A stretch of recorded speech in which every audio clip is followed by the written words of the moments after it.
ഏറ്റവും ബഹുമാന്യനായ അധ്യക്ഷൻ പൊതുവിദ്യാഭ്യാസ വകുപ്പ് മന്ത്രി ശ്രീ എൻ ഷംസുദ്ദീൻ, പ്രിയങ്കരനായ നമ്മുടെ ആരോഗ്യ വകുപ്പ് മന്ത്രി ശ്രീ കെ മുരളീധരൻ, നമ്മുടെ മേയർ ശ്രീ രാജേഷും ജില്ലാ പഞ്ചായത്ത് പ്രസിഡന്റ് ശ്രീമതി പ്രിയദർശിനിയും ഉൾപ്പെടെയുള്ള ജനപ്രതിനിധികളെ, നമ്മുടെ principal secretary Shrimati Sharmila Mary Joseph ഉൾപ്പെടെയുള്ള ഉദ്യോഗസ്ഥരെ, എച്ച്എമ്മും ഹെഡ്മാസ്റ്ററും ഉൾപ്പെടെയുള്ള അധ്യാപക ശ്രേഷ്ഠരെ, രക്ഷകർത്താക്കളെ, പ്രിയമുള്ള വിദ്യാർത്ഥിനി സുഹൃത്തുക്കളെ, ഈ മനോഹരമായ സുദിനത്തിൽ സംസ്ഥാനത്തെ സ്കൂളുകളിലേക്കുള്ള പ്രവേശനോത്സവം ഉദ്ഘാടനം ചെയ്യാൻ ഞാൻ ഈ വിദ്യാലയത്തിന്റെ മുറ്റത്ത് ഇവിടെ നിൽക്കുമ്പോൾ എന്റെ മനസ്സിൽ മുഴുവൻ ഗൃഹാതുരത്വം നിറഞ്ഞ എന്റെ കുട്ടിക്കാലമായിരുന്നു. എന്റെ മനസ്സിൽ മുഴുവൻ ഇവിടെ ഇരിക്കുമ്പോൾ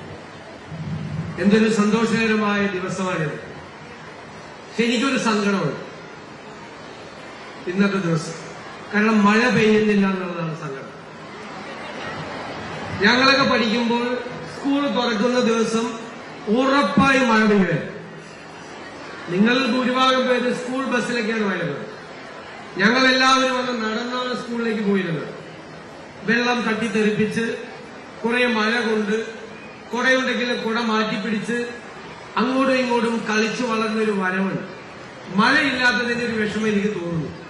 ഈ പ്രാവശ്യം പറയുന്നത് കാലാവസ്ഥാ വ്യതിയാനമൊക്കെ ആയതുകൊണ്ട് ഒരാഴ്ച കൂടി വൈകും എന്നാണ് പറയുന്നത് മൺസൂൺ വരാൻ വേണ്ടി. മൺസൂൺ വന്നാൽ പിന്നെ മഴയാണ്, പിന്നെ 2 മാസത്തേക്ക് വലിയ മഴയാണ്. അത് സ്കൂൾ തുറക്കുന്നതിന്റെ ഒരു ഭാഗമായിട്ടാണ് ഞങ്ങളെല്ലാം കുഞ്ഞുനാളിലെ കരുതിയിരുന്നത്. നമുക്കറിയാം, നിങ്ങളുടെ മാതാപിതാക്കൾ ഒരുപാട് സ്വപ്നങ്ങളും ഒരുപാട് പ്രതീക്ഷകളുമാണ് നിങ്ങളെ കുറിച്ചുള്ളത്. അപ്പൊ പഴയതുപോലെയൊന്നല്ല. എന്നെ 1ാം ക്ലാസ്സിൽ ചേർക്കാൻ വേണ്ടിയിട്ടാണ് എന്റെ അച്ഛൻ സ്കൂളിൽ വന്നത്.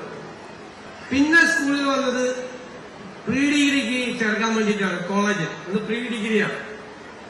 അല്ലാതെ ഞാൻ പഠിച്ച 10 കൊല്ലം സ്കൂളിലും 12 കൊല്ലം കോളേജിൽ പഠിച്ചതിന്റെ ഇടയിൽ ഒരിക്കലും എന്റെ വീട്ടിൽ നിന്ന് ആരും എന്നെ അന്വേഷിച്ചു വന്നിട്ടില്ല. രണ്ടൊന്ന് കുഴപ്പമൊക്കെ കാണിച്ചപ്പോ വീട്ടിൽ നിന്ന് ആളെ വിളിച്ചുകൊണ്ടുവരാൻ പറഞ്ഞെങ്കിലും ഞാനതങ്ങ് കൈകാര്യം ചെയ്തു. ഇപ്പൊ അതാണോ? ഇപ്പൊ മാതാപിതാക്കൾ, പ്രത്യേകിച്ച് അമ്മമാർ, കുട്ടികളുടെ കാര്യത്തിൽ എന്തൊരു ശ്രദ്ധയാണ്. കിൻഡർ ഗാർഡനിൽ തന്നെ കുട്ടികളെ ചേർക്കുമ്പോൾ അവർ രാവിലെ തയ്യാറായി കുട്ടികളെ അണിയിച്ചൊരുക്കി, അല്ലെ, സ്കൂൾ ബസിന്റെ അവിടെ കൊണ്ടുപോയി അല്ലെങ്കിൽ KG ക്ലാസ്സിൽ കൊണ്ടുപോയി ചേർക്കുന്നു. കേരളത്തിലെ വിദ്യാഭ്യാസ രംഗത്തുണ്ടായ പുരോഗതിയിൽ വലിയ പങ്ക് വഹിച്ചിട്ടുള്ളത് കേരളത്തിലെ അമ്മമാരാണ് എന്ന് ഞാൻ പ്രത്യേകം പരാമർശിക്കാൻ ആഗ്രഹിക്കുന്നു. അവരുടെ കുഞ്ഞുങ്ങളോടുള്ള ശ്രദ്ധ, അവരുടെ പഠനകാര്യത്തിലുള്ള ശ്രദ്ധ. ഇപ്പൊ PTA യോഗം വിളിച്ചാൽ ഒരു 80% സ്ത്രീകളായി, വളരെ കുറച്ച് പുരുഷന്മാരേ വരുള്ളൂ. പിതാക്കന്മാർ വളരെ കുറച്ചാണ്. അമ്മമാരാണ് PTA യോഗത്തിന് വരെ പങ്കെടുക്കുന്നത്. കുട്ടികളുടെ പഠനകാര്യത്തിൽ അവരാണ് ഏറ്റവും ശ്രദ്ധയുള്ളത്. ഞാൻ ദീർഘമായി പ്രസംഗിക്കുന്നൊന്നുമില്ല.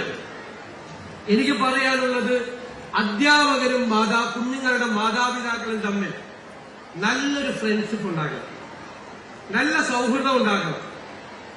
കുട്ടികൾ അവരുടെ ചെറിയ പ്രായത്തിൽ ഒരുപാട് കഴിവുകൾ അവരുടെ പുറത്തു വരും, അറിയാതെ. ചിലപ്പോൾ വീട്ടിൽ വെച്ചായിരിക്കാം, ചിലപ്പോൾ സ്കൂളിൽ വെച്ചായിരിക്കാം. അങ്ങനെ കണ്ടാൽ അധ്യാപകരും രക്ഷകർത്താക്കളും തമ്മിൽ അത് പരസ്പരം പങ്കുവയ്ക്കണം. ഞാൻ പണ്ട് ഒരു ചരിത്രകാരൻ, കേരളത്തിലെ ഏറ്റവും പ്രശസ്തനായ ചരിത്രകാരൻ MGS നാരായണൻ എഴുതിയ ഒരു ലേഖനം വായിച്ചിട്ടുണ്ട്. അദ്ദേഹം ലണ്ടനിൽ ഒരു സർവകലാശാലയിലെ വിസിറ്റിംഗ് പ്രൊഫസറായി പോകുന്നു. 5ാം ക്ലാസ്സിലോ 6ാം ക്ലാസ്സിലോ ആണെന്ന് മകനെ കൊണ്ടുപോയി ചേർക്കുന്നു സ്കൂളിൽ. ഒരു ദിവസം രാവിലെ സ്കൂളിന്റെ പ്രിൻസിപ്പൽ വിളിക്കുകയാണ്, ഏറ്റവും അടുത്ത ദിവസം വന്ന് പാരന്റായ നിങ്ങൾ സ്കൂളിൽ വരണോ? അപ്പൊ ഇവിടെ വീട്ടിലെ ആളെ വിളിപ്പിച്ച എന്താ നമ്മൾ കരുതുക, എന്തെങ്കിലും കുരുത്തക്കേട് ഒപ്പിച്ചിട്ടുണ്ടെന്നാണ് വളരെ കരുതുക. അപ്പൊ അദ്ദേഹം ഭയന്ന് പിറ്റേ ദിവസം തന്നെ രാവിലെ സമയം അറിയിച്ച് അവിടെ ചെന്നപ്പോൾ പ്രിൻസിപ്പലിന്റെ മുറിയിലിരിക്കുന്നത് പ്രിൻസിപ്പൽ, ക്ലാസ് ടീച്ചർ, കേട്ടോളണം, മാത്തമാറ്റിക്സിന്റെ ടീച്ചർ. അപ്പൊ പ്രിൻസിപ്പൽ ക്ലാസ് ടീച്ചറോട് പറയാൻ പറഞ്ഞു, ക്ലാസ് ടീച്ചറോട് പറഞ്ഞു, മാത്തമാറ്റിക്സ് ടീച്ചറോട് പറയാൻ പറഞ്ഞു. സംഭവം എന്താണെന്ന് വെച്ചാൽ ക്ലാസ്സിൽ പ്രോബ്ലംസ് ഇട്ടുകൊണ്ടിരിക്കുക, കണക്ക് ചെയ്യാനുള്ളത്, മാത്സ് ടീച്ചർ. അപ്പൊ എല്ലാ കുട്ടികളും ഒരു നിശ്ചിത സമയം എടുക്കും, ഇത് കൂട്ടി അല്ലെ, ഡെറിവേഷൻ ഒക്കെ കഴിഞ്ഞ് ഇതെല്ലാം കൂട്ടി ഉത്തരം കണ്ടെത്താൻ കുറെ സമയം എടുക്കും. പക്ഷെ ഈ കുട്ടി, NVS കുട്ടി ഏറ്റവും വേഗത്തിൽ ഈ കണക്ക് പെട്ടെന്ന് ചെയ്തു തീർക്കുക എല്ലാ ദിവസവും. അപ്പൊ ഈ കുട്ടിക്ക് അത്ഭുതകരമായ കഴിവുകൾ ഉണ്ട് എന്ന് കരുതി മാത്തമാറ്റിക്സ് ടീച്ചർ ക്ലാസ് ടീച്ചർക്ക് റിപ്പോർട്ട് ചെയ്യുന്നു, ക്ലാസ് ടീച്ചർ പ്രിൻസിപ്പലിനെ റിപ്പോർട്ട് ചെയ്യുന്നു, പ്രിൻസിപ്പൽ ഉടനെ പിതാവിനെ വിളിച്ചു വരുത്തുന്നു. സംഭവം അന്വേഷിച്ചപ്പോ എന്താ സംഭവം എന്നറിയാം?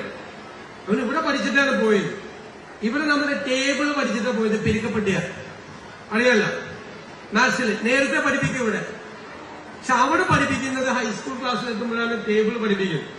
ടേബിൾ പഠിച്ചതുകൊണ്ട് മറ്റുള്ള കുട്ടികളെക്കാൾ വേഗത്തിൽ ഈ കുട്ടിക്ക് അത് ചെയ്തു തീർക്കാൻ കഴിഞ്ഞു. പക്ഷെ നിങ്ങൾ മനസ്സിലാക്കേണ്ടത്, മറ്റുള്ള കുട്ടികളിൽ നിന്ന് വ്യത്യസ്തമായി ഒരു കുട്ടി പ്രത്യേകമായ കഴിവുകൾ കാണിച്ചപ്പോ അത് ആ ടീച്ചറിന്റെ ശ്രദ്ധയിൽപ്പെട്ടു എന്നുള്ളതാണ്.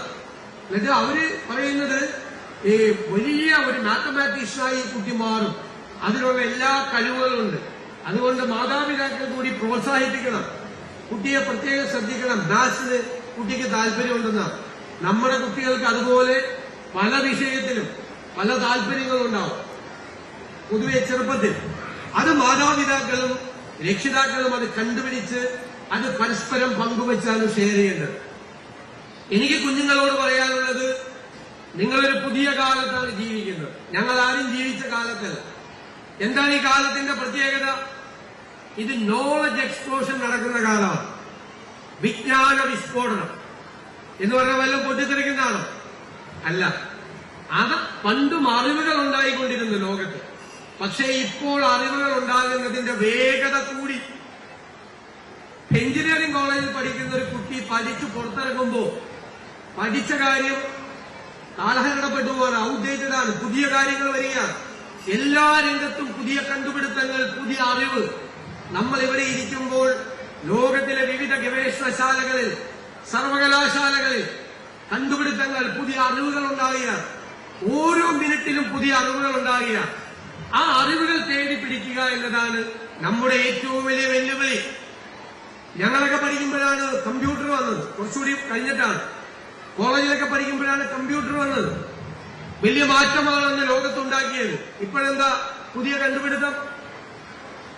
ആർട്ടിഫിഷ്യൽ ഇന്റലിജൻസ് അല്ലെ, നിർമ്മിത ബുദ്ധിയാണ്. ഭയങ്കര ബുദ്ധിയാണ്, നമ്മളെക്കാളും ബുദ്ധിയാണ് അതിന്. ആർട്ടിഫിഷ്യൽ ഇന്റലിജൻസിന്റെ എക്സ്പേർട്സ് പറയുന്നത്, ഇതുവരെ മനുഷ്യൻ കണ്ടുപിടിച്ച കണ്ടുപിടുത്തങ്ങളെല്ലാം മനുഷ്യന്റെ നിയന്ത്രണത്തിലാണ്. 2020 ഈ ദശകം കഴിഞ്ഞാൽ മനുഷ്യന്റെ ബുദ്ധിശക്തിയേക്കാൾ അപ്പുറത്തേക്ക് സൂപ്പർ ഇന്റലിജന്റ് ആയി മനുഷ്യവംശത്തിന്റെ ചരിത്രത്തിൽ ആദ്യമായി മനുഷ്യൻ കണ്ടുപിടിച്ചൊരു കണ്ടുപിടുത്തം നമ്മളെക്കാൾ ബുദ്ധിയുള്ളതാകുമ്പോ അല്ലേ? അതിനൊരു തമാശയായിട്ടൊരു കാര്യം പറയും. മനുഷ്യൻ ഒരുപാട് കുഴപ്പം പിടിച്ച സാധനങ്ങൾ കണ്ടുപിടിച്ചിട്ടുണ്ട് ഇല്ലേ? കടാര, ആളുകളെ കുത്തിക്കൊല്ല അല്ലേ? ആളുകളെ വേണമെങ്കിൽ കുത്തിക്കൊല്ലാം, കടാര. പക്ഷെ കടാര നീ ഇവിടെ കൊണ്ടുവന്ന് ഈ ടേബിളിൽ വെച്ചാലോ എന്ത് പാവമാണ്. ഒറ്റയ്ക്ക് എഴുന്നേറ്റ് ആരെങ്കിലും കുത്തിക്കൊല്ലോ? ഒരു മനുഷ്യൻ വേണം അല്ലെ? അതുപോലെ ഫുൾ ലോഡർ ആയിട്ടുള്ള ഒരു റിവോൾവർ, ഒരു തോക്ക്. ആ തോക്ക് ഈ ടേബിളിൽ കൊണ്ടുവച്ചാലോ? തോക്ക് ഒറ്റയ്ക്ക് എഴുന്നേറ്റ് പോയി മനുഷ്യന്റെ സഹായം ഇല്ലാതെ എല്ലാവരും വെടിവെക്കുമോ? ഇല്ല. ഈ ഏറ്റവും കുഴപ്പം പിടിച്ച സാധനം മനുഷ്യൻ കണ്ടുപിടിച്ചത് ഏതാ? ബോംബാണ്. ബോംബ് ഒറ്റയ്ക്ക് വിമാനത്തിൽ കയറി ഉക്രൈനിലും പാലസ്തീനിലും പോയി ബോംബിടോ? ഇല്ല. പക്ഷേ മനുഷ്യന്റെ കണ്ടുപിടുത്തം മനുഷ്യവംശ ചരിത്രത്തിൽ ആദ്യമായി ഒറ്റയ്ക്ക് കാര്യങ്ങൾ ചെയ്യാൻ പ്രാപ്തിയുള്ളതായി മാറുന്നു എന്നുള്ളതാണ്. ആ കാലത്താണ് നിങ്ങൾ ജീവിക്കുന്നത്. ഈ വൈജ്ഞാനിക വിസ്ഫോടനം നടക്കുന്ന ഈ കാലത്ത് അറിവ് നേടാൻ വേണ്ടിയിട്ടുള്ള ശ്രമം നിങ്ങൾ നടത്തും.